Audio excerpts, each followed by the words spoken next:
Hoy nuestro Real vuelve a nacer, solo los fieles lo vamos a ver. Pienso en el escudo, se me endereza la piel.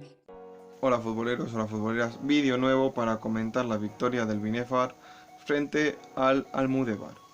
Y es que el conjunto celeste iba a sumar su segunda victoria consecutiva después de ganar al Valdefierro el fin de semana pasado. Lo iba a hacer por el mismo resultado, 0-3 ganó en Valdefierro, 3-0 ganaba este fin de semana al Almudévar. Un partido que hasta el minuto 34 no vería su primer gol de Feliu, que ponía ese 1-0 en el electrónico y se iba a llegar así al descanso.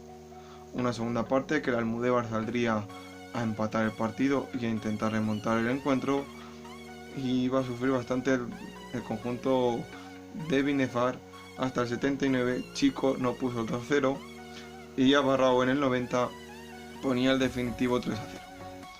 Un partido que le sirve al Binefar para quedar en la clasificación 12º con 6 puntos en 4 jornadas.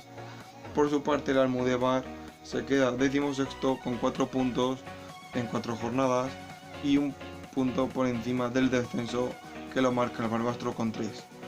El conjunto del Almudévar, que solamente ganó al Robles en la primera jornada y el fin de semana pasado empató a 1 contra el Monzón, y el Binefar, que de momento ha perdido un partido en casa, ha ganado uno en casa, ha perdido uno fuera y ha ganado uno fuera. Así que así está ahora mismo la clasificación para estos dos conjuntos. Os espero en otro vídeo, darle like, suscribiros, pasar buena semana futboleros y a seguir disfrutando del fútbol y de todo el deporte. Adiós. Vamos chavales, mantengan la calma, vamos a salir de esta con nuestras armas. Nuestro león volverá a rugir, pase lo que pase, vamos a sobrevivir. La Romareda significa sonreír, aunque a veces no os toque sufrir. Si quieres saber todo de este team, tú te deberás suscribir. Yo en la Romareda ATV.